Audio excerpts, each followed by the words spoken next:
¿Cómo están? Bienvenidos a un nuevo capítulo de Soy tu Pediatra. En esta temporada que estamos hablando sobre la gestación. Nuevamente nos acompaña el doctor Bernardo Agudelo, a quien muy amablemente nos ha aceptado la invitación. Y en este capítulo número 3 vamos a hablar sobre qué tengo yo que esperar durante la gestación de parte del médico que nos está siguiendo y a quien estamos visitando para ver cómo va nuestro hijo y cuáles son esos exámenes que yo debo tener en cuenta para estar muy pendientes. Bernardo, gracias Juan. Gracias Juan de nuevo. No, claro, lo primero cuando una mamá, una pareja, vamos a vincular a esa pareja, a esa familia que se está construyendo, que ya tienen conciencia de la gestación, el primer encuentro con el sistema debe ser un encuentro, yo voy a decirte la palabra así, de respeto, de comunicación, que sea una comunicación bidireccional. Hay muchos miedos, hay muchos temores, hay muchas creencias, hay muchas mentiras que están en el ambiente y que las mamás simplemente por el hecho de concebir las llevan en su ser, pero que las mortifican. Y hay creencias que son peligrosas, ¿cierto? De comentarios y cosas. La gente no hace las cosas para, le va a hacer daño a fulanita que está en embarazo, no, en gestación. No, lo hacen por ayudar, pero no es prudente. Entonces lo primero es establecer un diálogo abierto, que en ese sentido es una invitación a los médicos, que es lo que yo pretendo siempre hacer con mis estudiantes, de educarse para escuchar a la mamá, escuchar sus necesidades, sus miedos, sus deseos. ¿Qué deseo? Escuchar. Yo hago mi ejercicio prenatal, empiezo diciendo cuáles son tus deseos, cuéntame tus sueños y yo los escribo. Y en esos sueños están ocultos los miedos, entonces vencer esos miedos. Porque el secreto de la salud prenatal, de la salud de la gestante, está en calmar la ansiedad.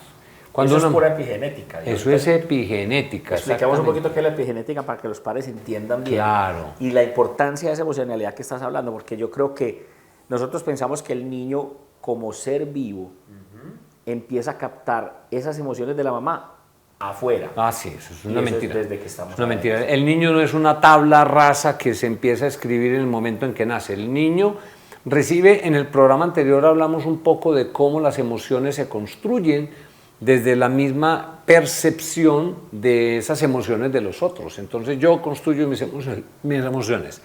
Se llama epigenética, algo que está más allá de la genética, no tiene que ver con los genes, sino que modula la expresión de los genes, o sea, la expresión de la célula para ser capaz de responder a las situaciones difíciles. Concepto de salud, recuerden, la salud es la capacidad, la fortaleza, la propiedad de los seres vivos para adaptarse y ajustarse en las nuevas condiciones. Entonces, la epigenética nos enseña que lo que ocurre en el entorno, desde el vientre materno, influye en la salud del bebé. Entonces, el médico debe ser un jardinero, debe ser un canalizador. Sí, un canalizador, pero yo voy a utilizar una palabra de eso tan bonito que nos es cercano, que es como el jardinero, el que nos arregla el jardín o el que arregla la huerta. El médico debe ser un receptor de toda esa información para que todo lo que vaya a fluir hacia el bebé a través de mamá sea positivo. Mensajes positivos, lenguajes positivos, así, ojo, así hayan condiciones clínicas que puedan poner en peligro la salud de la mamá. Si la mamá lleva una buena información, así tenga una condición, la gestación puede fluir muy bien. Entonces, primero, actitud, una actitud receptiva, positiva, respetuosa y cálida. Segundo, hay un protocolo que lo describe la norma, la 3280, que es la nueva ley que rige en el país de las rutas de atención integral. Eso está demostrado por lo que llaman las evidencias científicas, que esa es la información necesaria desde el laboratorio y desde las ecografías. Entonces se solicitan 2 ecografías. La primera debe ser entre la semana 9 y la semana 13 para evidenciar cómo está el bebé. Cuántos bebés hay, si el bebé está dentro del útero y cómo está el bebé. Ahí aprovechan una que llaman tamización genética. En realidad no es una tamización genética, sino tamización, o sea, una exploración de potenciales problemas genéticos, que son las trisomías, o sea, la presencia del cromosoma extra del 21, que es el Down, del 18 y del 13, que son otras dos enfermedades que no son compatibles con la vida. Pero cuando se detecta eso, entonces ya se toma una decisión y pues la más frecuente es Down. Esa ecografía es muy importante. Ojo, los médicos y los sistemas venden muchas más ecografías, les hacen demasiada ecografía. No es necesario. Lo que se sabe por evidencia es que solo una, de la semana 13 a la 14, de la 9 a la 14, es suficiente. Generalmente semana 12. Se piden los exámenes de sangre. ¿Cómo está la sangre? Entonces un hemograma. Las pruebas de transmisión sexual, entonces serología para la sífilis, la prueba para la hepatitis B, la prueba para el VIH. Se piden las pruebas de toxoplasma. Estamos en un país tropical y el médico debe pedir la prueba y enseñar medidas de salud pública para evitar el contagio con toxoplasma. No es el gato, no es el gato, es la alimentación, cómo alimentarse bien, limpiar las verduras, porque las heces del gato contaminado pueden contaminar los alimentos y ahí viene la enfermedad. Entonces enseñar, pedir la prueba de toxoplasma, IgG e IgM. Pedir la prueba de rubeola, que se debió haber hecho en preconcepción, prueba de rubeola, y si no había rubeola, prueba positiva, o sea, defensas, vacunar. Y lo mismo para hepatitis B. Pedir el antígeno de hepatitis B, eso es fundamental. Pedir el antígeno de hepatitis B, que es el que circula cuando hay contagio, que es una enfermedad de transmisión sexual. Citoquímico de orina, o sea, una muestrecita de orina, y de ella evaluar el urocultivo, hacer un cultivo para evaluar bacterias y infección asintomática. Puede aparecer una enfermedad sintomática con sintomatología, molestias, pero la idea es explorar la enfermedad, la condición asintomática. ¿El herpes le piden antes también? No, lo piden de rutina, pero no es necesario, porque el herpes es una enfermedad sexualmente transmisible, pero muy evidente. Si la mamá ya tiene herpes y dice, yo tuve un herpes, se puede pedir las pruebas para confirmar que esa lesioncita en vulva sí es un herpes, porque cuando tenga el herpes en el momento del parto, si lo tiene activo, está contraindicado el parto por vagina y debe ser por cesárea. Pero si tiene herpes y no hay herpes en el momento del parto, puede parir por vía vaginal. O sea, no hay contraindicación. Y el herpes, tú lo sabes muy bien, es sintomático, muy sintomático. Da una lesión muy sintomática. Entonces, no se pide eso. En preconcepción se deberían pedir, por ejemplo, las pruebas de citomegalovirus y las pruebas de otras enfermedades infecciosas.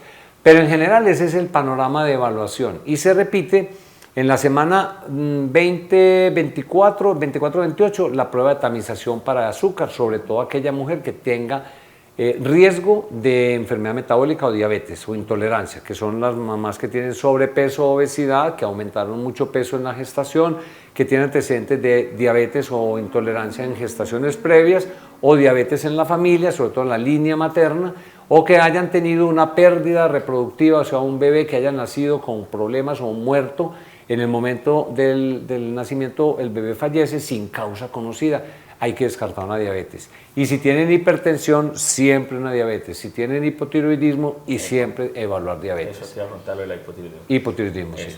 Pregunta, ¿una sola ecografía o se hace otra? La segunda viene en la semana 19 a 24. Se llama anatomía o ecografía de detalle, ecografía de tercer nivel, correcto. La hace un especialista entrenado en medicina fetal, o sea, en evaluación del feto. Hay muchos especialistas en la ciudad y el sistema tiene muchos especialistas formados para hacer este tipo de ecografía.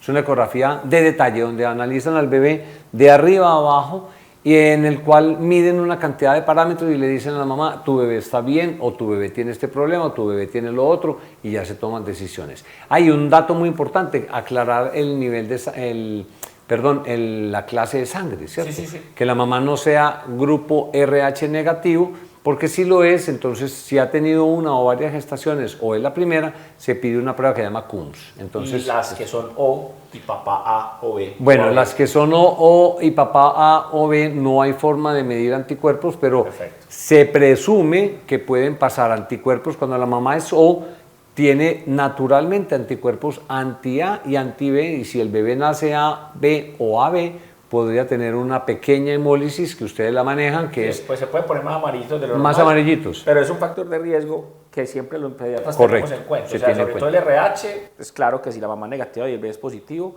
sobre todo en un primer embarazo, la mamá queda como con cierta memoria en su cuerpo que podría tener un riesgo un segundo hijo, ¿cierto? Correcto, sí. Es muy raro que en un primero se genere como una situación fuerte.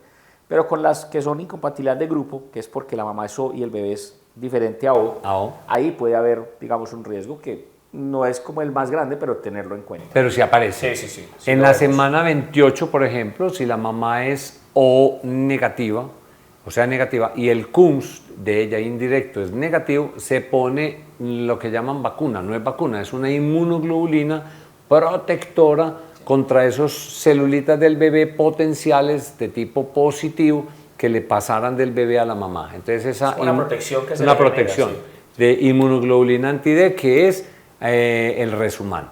Y ya en el tercer trimestre se repiten las pruebas estas y se hace en la semana 36, 37 el famoso estreptococo, que ustedes los pediatras insisten en el estreptococo. Es muy claro. Es la primera causa de Claro, muerte claro, de sepsis pero neonatal. recuerda, pero también yo quiero aclarar que el estreptococo es muy importante en bebés prematuros y en bebés con ruptura de membranas prolongadas. En el bebé maduro, incluso el líquido amniótico madura cuando el bebé es maduro. Es distinto el líquido amniótico de la semana 37 en adelante al líquido amniótico de la semana 36 para abajo. Entonces, por eso los bebés salen protegidos realmente, pero se pide en el sistema el estreptococo. Yo creo que está muy claro. Hay muchas cosas que no solamente son desde la parte de toma de muestras, ¿sí?, sino, como bien lo dijo Bernardo, todo este tema de la escuchar y de mantener durante toda la gestación un estado emocional estable, porque todo eso va a repercutir en la vida de nuestro hijo. Ser muy juiciosos con los exámenes que se manden, las ecografías, tener esa visita periódica al médico como para poder hacer esa visita prenatal y estar pues potencialmente abiertos a lo que se tenga que hacer en caso de que se encuentre alguna alteración. Muchísimas gracias. Comunicación, ¿no? Sí. Que la mamá tenga la apertura de consultar cuantas veces lo necesite, porque el médico y la enfermera que acompañan deben dar información, empoderar y educar. En preparación para la salud, el parto, la lactancia y lo que ha de seguir. Muy bien. Muchísimas gracias a todos por escucharnos, por vernos. Déjenos sus comentarios, las preguntas que quieran hacernos y nos vemos en un próximo capítulo.